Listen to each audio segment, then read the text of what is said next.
SJC-11896, Commonwealth v. Kempis, Sylvain.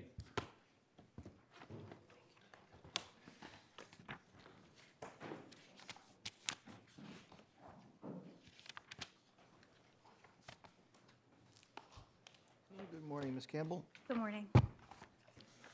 Good morning, and may it please the court, Kaylin Campbell on behalf of the Commonwealth. We ask you today to reverse the allowance of the defendant's motion to withdraw his guilty plea. Very simply, this is a case about procedure and process. And because the proper process was not followed in this case, the judge's decision should be reversed. Now, you were offered an evidentiary hearing at which this could have been remedied by the judge. When you moved for reconsideration, the judge said, well, want to call the witnesses, call the witnesses. And you said, well, I'm the collective you. Sure. It was me, though, as well. Oh, all right. Said, no thanks. Even though we want reconsideration, the reconsideration we want is just a different decision. I said, Your Honor, that is what I said. And I'll tell you why I said it. It's because there was such an adamant position from defense counsel, and I've seen it, I've heard it from appeals court justices, I've seen it before, that affidavits are evidence, and there's no need for the Commonwealth to have the ability to cross-examine them. So that's why I took that position. I agree that it could have been remedied had there been an evidentiary hearing. And I do agree, in the interest of justice, that if you were to remand this case where defendant and plea counsel were to testify and be subject to cross-examination, and that would be the appropriate remedy we're seeking. But I don't think that changes that what happened in this case at the initial motion for new trial date at the evidentiary hearing was that when presented with the opportunity to present evidence, the defendant, after requesting an evidentiary hearing, declined not to do so. Declined to present plea counsel and the defendant, and instead elected to go forward with just the evidence of one witness. But it is the case, certainly, that in motions for new trial, a judge is free to disbelieve an affidavit and presumably to believe it and not to hold a hearing. So what makes this one different?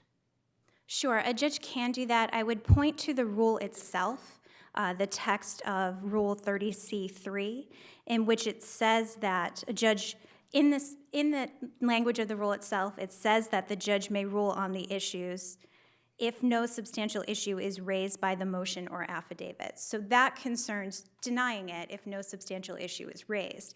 It's silent as to what should happen if a substantial issue is raised.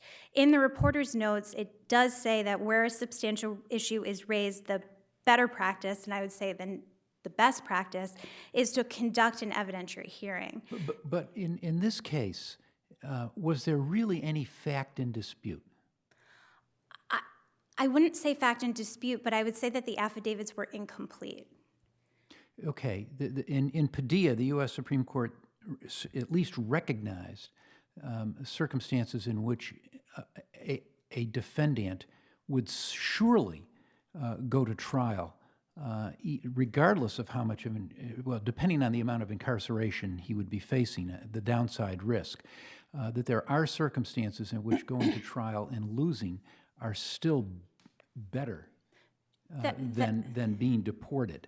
And why wasn't that true in this case, where the downside risk was that he was going to get convicted of possession of cocaine with the intent to distribute, plus a school zone? Sure. And how much time realistically would he have gotten? I'm not 3 years? possibly. It'd be 3 years in this country. It would be 3 years in this country, but then he would still be subject to the same Yes, he deportation. would. But he might win the case. He may win the case, but I will say, as to that point, when you look at the testimony that we do have, the witness that we do have, Ms. Risa Leonard, which the judge doesn't mention at all in his factual findings, but putting that aside, and this can be found on page 18 of the November 13, 2013 transcript, she testified that she was adamantly against him pleading guilty, that she told him, I'm against this, and that he just wanted it to go away. And I'd also say that we don't know what plea counsel, and this goes to the gaps that I mentioned previously, we don't know what plea counsel's advice was as to the chances of success at trial, as to what happened if the defendant went to trial. Do you disagree, but this is back to Justice Link's initial question, but do you disagree in this case that when Judge Coffey heard the motion to reconsider, you could have called plea counsel yourself, given that the affidavit was now had been submitted, so it seems to me it would be fair game.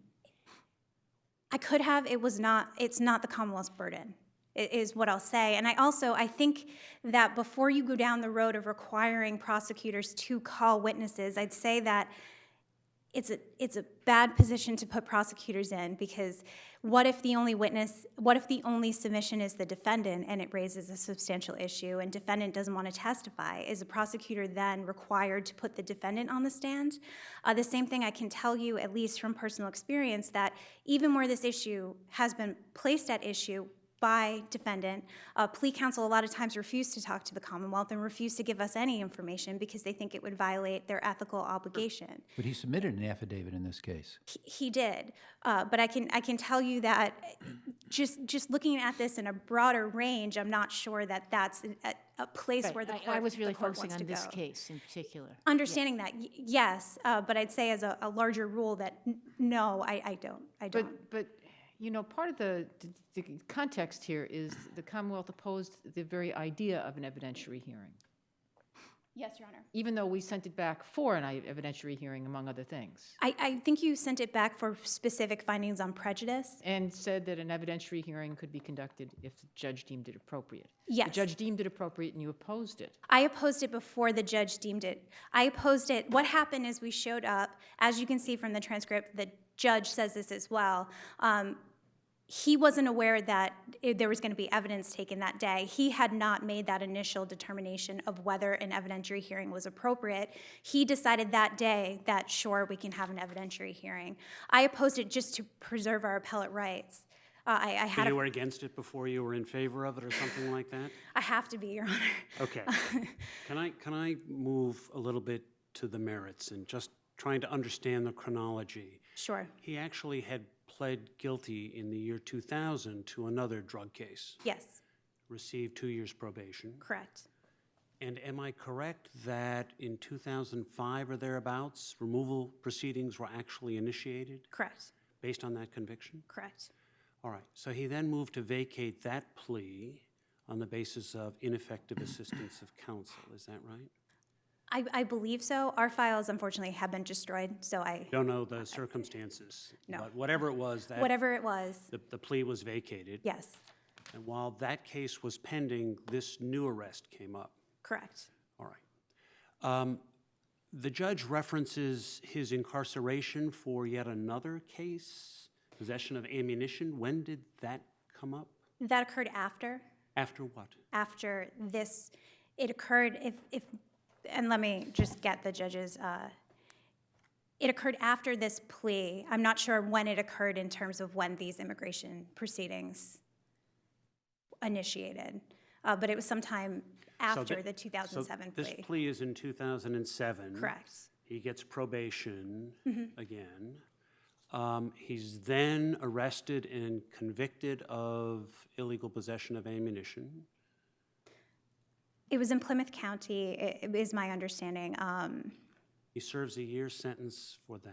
I'm just trying to extrapolate from the judge's decision, which sort of references this stuff. Yes, and I believe he, after the evidentiary hearing, pulled court records relating to, he got the defendant's BOP, he pulled court records relating to the defendant's criminal history. Okay, so that occurred, and then when did he file this motion to set aside his 2007 guilty plea on this drug case? Was that 2012? Let me just pull it. I believe it was 2012, yes. Okay. So where is he currently? He was released from ICE custody. My understanding is he was released from ICE custody upon Judge Coffey's allowance of this motion. Okay. So the ammunition charge and sentence wasn't sufficient to support a deportation order or something? Either that or it's not a conviction that ICE has decided to pick him up and Because, institute proceedings. as you understand it, is this still correct? There are policies behind the regulations or the laws that are either strictly adhered to or become looser over time. Correct. So one of the reasons perhaps a defendant might seek jail over, or the possibility is that timing, that things may change politically. It could be. It As could be. perhaps happened in this case, as you're suggesting. Although there's no evidence as to the reason. There's But no there is evidence. the fact. What? Excuse me. There is evidence of the fact that he's still out there. Okay. Yes, I believe so. I believe that his defense counsel represented that on the record at the motion to reconsider hearing where he was. Okay, thank you. If I can go back to the procedural. Yes. What precisely are you saying? That a judge may never consider evidence except if it's offered live? That a judge may never accept an affidavit and use that in his or her decision? No, but I'd say where the Commonwealth specifically objects to it, specifically wishes to have a opportunity to cross-examine, where there are circumstances like here, where there's supplemental affidavits that are filed after the Commonwealth makes a substantive filing, which address problems in the initial filing that specifically try to fill those gaps, then the Commonwealth should be able to have an opportunity to cross-examine. And in that case, specifically about how those affidavits came about, the timing of those affidavits. More so than that, though, I would say that an affidavit doesn't give you as complete of a picture of what actually happened. But I'm trying to figure out, let me go back to the days where I was a Superior Court judge, and I'm holding a motion for new trial, and I say it's more than there's a substantial issue, so I'm going to have an evidentiary hearing, and defendant offers various affidavits, maybe forensic affidavits, as there often are, with regard to new evidence or other things. So I get that, and then what do I do? Am I not allowed to consider them? Am I allowed to consider them if the Commonwealth does, unless you do something, and what is it you're supposed to do? Sure. I think the best practice would be to ask the parties, Commonwealth, do you object to any of these affidavits being admitted and considered by me as substantive evidence? If there is an objection and there is a reason why the Commonwealth wants to cross-examine, then yes, live evidence should be taken. So this then would require a second hearing unless it's done in advance. It usually does require first a status hearing to determine if there will be an evidentiary hearing, what the scope of the evidentiary hearing would be. I can tell you in practice that this is typically what happens in Superior Court. The judge will say, what are we going to do here? And there's an agreement as to what's going to happen. This is district court. It is district court. So- and I'd say the same thing should have happened here. If you read, there's much confusion from the judge because he wasn't even aware that it was supposed to be on for an evidentiary hearing that day. And so I'd say the best practice there, too, would have been, let's have a status, figure out what we're going to do, and put it on the next day. And would it require the Commonwealth to at least give a proffer as to what the claim is, or could the Commonwealth simply say, we're going to object to any affidavits coming in, even though it turns out they don't have any cross-examination when the time comes? Sure, I think it would be bad faith to not cross-examine. I think it would be bad faith to have an objection if you don't have any reason So to should there be object. some requirement of a proffer by the Commonwealth in order to justify bringing a witness in? Because these witnesses very often are forensic witnesses. They may be experts or doctors or... Yes, although I hesitate to give it a firm yes, because in instances such as here, I don't know necessarily what plea counsel would testify to. I would want to cross-examine him about his memory, about why he specifically remembers this case years after the fact when he's an experienced attorney who's there every single day. I would want to cross-examine about the creation of the affidavits, but I can't necessarily give a proffer as to what evidence that could lead to. I will say, though, when you compare the necessity for an evidentiary hearing and live testimony and for cross-examination is shown in this case when you compare Risa Leonard's affidavit that she submitted to her actual live testimony. And it's She testifies largely the same with her affidavit, but it's more nuanced and it gives more context. For example, that page I cited before, page 18 through 19, where she's talking about the conversation that she has with the defendant about his plea, in her affidavit she simply says, we had a conversation, defendant said that he pled guilty, he would have never pled guilty if he wanted to stay in the country. Absent from that is her insistence that she didn't want him to plead guilty, that they had a conversation about it, and that he just wanted it to go away. And I think that's telling as to the defendant's thought process, and it's evidence that the Of course, Commonwealth... he wanted it to go away because his lawyer had told him that he would not be deported if he pleaded guilty to simple possession. That may be true, but it's not clear on this record whether he wanted it to go away more than he wanted to stay in this country. And I think that there should be an opportunity for the Commonwealth to explore the weight of that. But the Commonwealth has offered that opportunity. After you sought reconsideration, the Commonwealth has offered that opportunity and turned it down. And yes, Your Honor. But you're worried, it sounds like, you're more worried not about this case, but what it portends for the future. 100%, Your Honor, 100%. Right. And speaking of the practical, Sure. so defense attorney offers an affidavit of the defendant. You say we want to cross-examine him. Mm-hmm.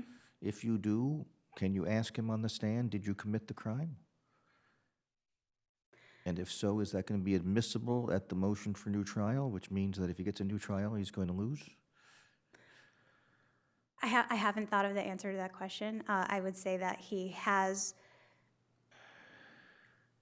not having thought of it, I would say yes. I'm not sure of its admissibility at trial. So you would suggest that it would be treated much like a motion to suppress? Correct. Which is that you could ask the question, but it would not be admissible unless he were to testify Actually, differently. doesn't one of the ones that you wrote, Justice Spina, deal with that? With regard to the Dukin case? Yeah. Yeah. Yeah. Dukin context, okay. Okay, thank you. Thank you.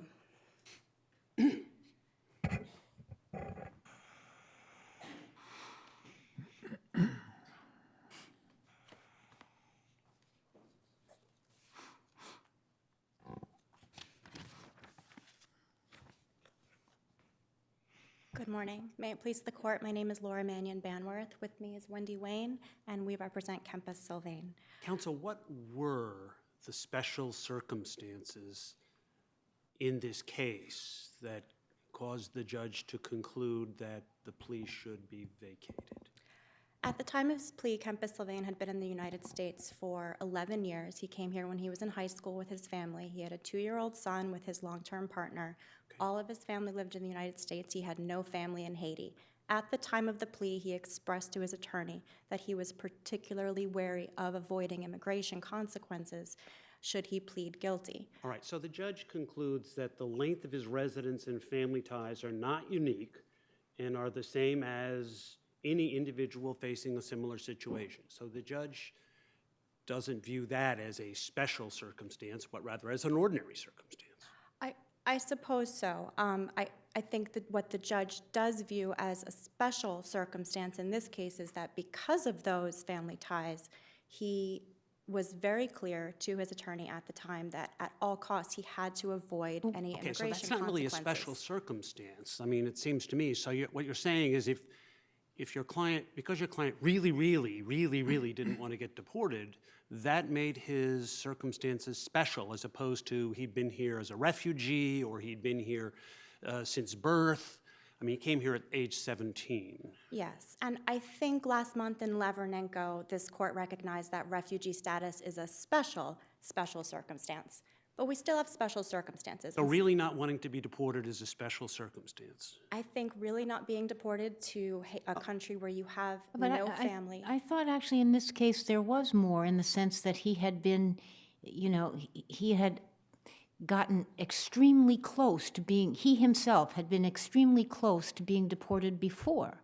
So it wasn't like some theoretical thing. He knew that, I mean, he was, really close to it. So I thought that's really what the judge was saying, that he in this case, it wasn't just speculative. He knew or he could find that that this defendant, regardless of the strength of the case and of his family ties that anybody else might have, was particularly persuaded that this defendant would have gone to trial rather than pled.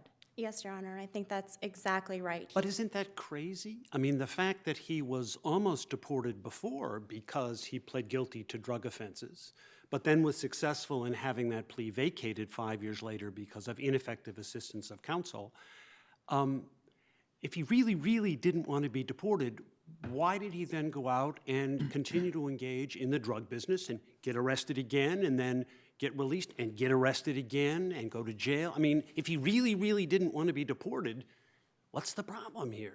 And that, unfortunately, that's not a question I can answer, Your Honor. That in any way assume that he had committed a crime? I know he could pled guilty, but maybe he just did it because he didn't know. I mean, there was, of course, a motion to suppress that hadn't been heard. Let me ask this question about what appears to be the judge's conclusion as to the veracity of the statements in the affidavit. There's no challenge. The judge says, okay, these are the reasons. Is this in the nature of a conclusion that the judge is saying, in spite of the fact that he comes from Haiti, he was 17, every single member of his family is here, he knows no one there, he's got 2 children, his long-term partner, X many years, every single person is here. Yes, but that's ordinary. Can we not look at that conclusion as not based on the premise that he found existed here? Where does it become a special circumstance as compared to, oh, everybody who comes from another country's got this? I don't think he necessarily meant that he was completely discounting all of that. He couldn't possibly have discounted all of that. I think what the motion judge meant was that in and of itself was not necessarily enough to get to special circumstances, but as Justice Botsford pointed out, it really was this close call that Kempis Sylvain had, where he had been nearly deported. And to address Justice Cordy's concerns, I think it makes it more likely, not less likely, that he would have been willing to roll the dice and go to trial. I can't answer the question of why he would go out and allegedly commit crimes, but I can say with certainty, based on this record, that Kempis Sylvain said in his affidavit that he understood that he was facing a jail sentence, and that he would have been willing to roll the dice at trial and get committed time if it gave him a fighting chance of staying in the country. That was first and foremost in his mind, in plea counsel's mind, in Risa Leonard's mind at the time. She testified that she was totally against this plea because of what had just happened, the terrifying experience of him being almost Let me ask deported. you this. So he pled guilty in year 2000, a couple of years after he came here, to distributing Class B and Class C. He got probation, straight probation, yet removal proceedings were started in 2005, and that's why he moved to withdraw that plea. That's so he my gets understanding. probation in 2007. He expects a different result this time, that removal proceedings would not be brought? Well, in 2007, he believed that he was pleading guilty to something that didn't have any immigration But it consequences. was like the same thing, wasn't Well, it? the difference was the sentence. His attorney specifically told him that a sentence for simple possession under 1 year does not trigger immigration consequences. That was very specific advice that he was given. So I think that's how this case is different from his 2000 case. I mean, doesn't this case pose the risk of watering down what it means to be special? I mean, in the Clark opinion, it said that you can demonstrate prejudice if you show that you had a substantial defense, which there's no finding that there was one here, or that, I forget the second one. The third one is special circumstances, which essentially means even if you have almost no chance of winning, you would still, the risk of deportation is so severe that you would, as you say, throw the dice, even though you have almost no chance to win. The judge here is focusing really on the fact that the defendant thought he had structured a plea that would avoid it, but it doesn't really speak of whether there's a special circumstance. I understand he wanted to avoid deportation. That's not unique, but this idea that his circumstances were such that he would rather go to jail for 3 years and risk the unlikely conviction for possession with intent. Do we have that? Do we have support for that based on this judge's finding, or did this judge misunderstand what a special circumstance was? I don't think he misunderstood. I think he combined Mr. Sylvain's family ties, and he didn't give it no weight. I think perhaps he said he gave it minimal weight, but he combined that with the uncontroverted evidence on the record that at all times Mr. Sylvain's primary concern with this case was avoiding immigration consequences. And as this court noted in De Jesus, in evaluating a proposed plea officer, a non-citizen defendant faces a very different calculus than a citizen defendant. And I think this case is extraordinarily similar to De Jesus. In that case, the defendant had been in the country since he was a child. He had family here. And in that case, actually, he faced a 5-year mandatory minimum sentence. And this court found that the motion judge did not abuse his discretion in finding that it would have been rational for him to roll the dice and go to trial. I do think it's worth noting the Commonwealth maintains that he would have been convicted of possession with intent and a school zone. I think if you look in the record, the police report suggests that a motion to suppress was viable, and also that if at a maximum, this was a case of possession, and I think the motion judge recognized that as well. Regardless, whether we're talking about 1 year or 3 years, we're well under the 5-year mandatory minimum that De Jesus faced. We're well under the double-digit sentence that the defendant in Sandoval faced, which this court cited with approval in Clark in sort of defining special circumstances. But we have no finding by the judge that says that. I mean, the judge doesn't say he had a substantial defense, doesn't say he Because had... he doesn't have a substantial, does not have an available ground of defense. No, I'm sorry if I misspoke, Your Honors. What I meant was that supports the special circumstances analysis, that in addition to these special circumstances, he still needs to show that it would have been rational to roll the dice and go to trial. He faced a very short House of Correction sentence. This court in Lavrenenko cited the fact that a defendant who's facing only a House of Correction sentence may be more willing to roll the dice. Similarly, as in Lavrenenko, this was Kempis Sylvain's only deportable offense at the time and now. There was a question earlier about whether possession of ammunition is a deportable offense. It's not. This is Kempis Sylvain's only deportable conviction. And in Lavrenenko, this court also said that a defendant who can eliminate the risk of deportation altogether through an acquittal may be more likely, it may be more rational for that defendant to take his chances at trial. And with regard to the procedural issue, is it your position simply that the Commonwealth waived it, or that if the Commonwealth had said, we really want to call the defendant to, we want the defendant to testify, that it would not be entitled to have the defendant on the stand? Well, the Commonwealth, in its brief, it focuses on plea counsel. Other than at the evidentiary hearing where the Commonwealth objected to the defendant's presence, which I explained he could not be brought because he was in ICE custody, what the Commonwealth did was, because Judge Coffey's decision relied so much on plea counsel's affidavit, that's the problem the Commonwealth has. The Commonwealth is arguing that it was improper to consider plea counsel's affidavit.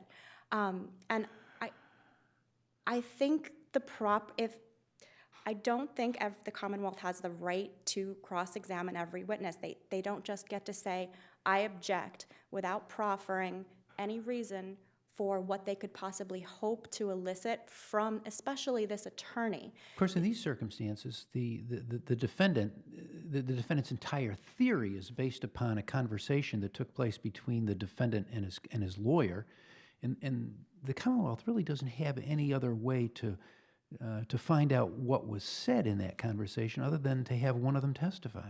Well, I think what's important, Justice Spina, is the fact that a plea counsel needs to testify when there's a difference in the affidavits. When a defendant says, he didn't advise me, and plea counsel says, oh, yes, I did, then that makes sense. Then those are disputed. There needs to be an evidentiary hearing with live testimony from both parties. In this case, the affidavits complemented each other. They didn't contradict. And in fact, in this court, in Sylvain 1, noted that plea counsel's affidavit on its face was sufficient to establish the first prong of ineffective assistance of counsel. It remanded to the trial court for findings. Is there any added reliability to defense counsel's affidavit that derives from the fact that he essentially threw himself on his sword and gave up, and sort of sullied his good name? Absolutely. It was the opposite of self-serving. The Commonwealth always argues that a defendant's affidavit is self-serving. Well, this affidavit from plea counsel was quite the opposite. He admitted to giving erroneous advice. He's an officer of the court who plea motion judge clearly knew well. He said he's a veteran lawyer, he's here all the time. He described him as a seasoned attorney who's always prepared. Clearly, this is somebody that Judge Coffey knew and respected, and the affidavit was reliable and trustworthy, and the motion judge... But what I don't understand is if the Commonwealth is saying, but I really want to cross-examine this plea counsel because all of the things that you're saying appear to be the case on the face of the affidavit, but I want to get behind the affidavit. Why can't the Commonwealth do that? I suppose they can. The question is, was it required? Was it required at that first evidentiary hearing? The Commonwealth objected and said that it wanted the opportunity to cross-examine the defendant in plea counsel. If Judge Coffey felt that was necessary, he could have continued it. He could have said, okay, this is going to be a status, we're going to continue it for an evidentiary hearing. Alternatively, he could have done what he did, which was when the Commonwealth filed the motion to reconsider, he gave the Commonwealth 4 times. He asked the Commonwealth, are you telling me you don't want a hearing? Plea counsel is probably in the building right now, and the Commonwealth refused. And that would have been okay with you to have the hearing at that point? Yes, at first at the motion to reconsider, I maintained the position I do here, which was that it was not an abuse of discretion for the judge to rely on the affidavit of plea counsel. And of course, I wanted the motion to stay allowed. But eventually, when I realized the Commonwealth's position was that it wanted the motion outright reversed and denied, then I said, of course, if you're considering doing that, Your Honor, then yes, let's get plea counsel in here to testify. It was the Commonwealth that at all times never really wanted to take advantage of this opportunity. They said they were denied. Mm-hmm. So if there's nothing further. By the way, is ICE routinely refusing to bring in a That is person pursuant to a HABE? That is my understanding, Your Honor, that it's incredibly difficult. There's an issue between the state and the federal authorities. It's possible to bring defendants in. It's very difficult. And, if there is Where was he being held at the time?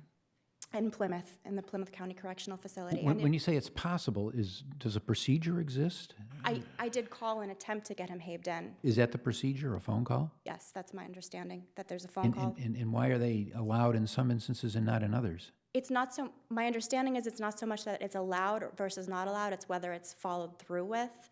And in this case, we couldn't have waited any longer. Mr. Sylvain actually had another close call. He went back down to Louisiana the day before this motion was allowed. So, we really had to go forward on the affidavit at that So time. we've got a practical problem in that if we were to say that the Commonwealth is entitled to the cross-examination of the defendant, It would become an insurmountable burden for defendants that have been deported or are incarcerated in ICE custody. So we'd ask that you affirm the allowance. right, Thank thank you.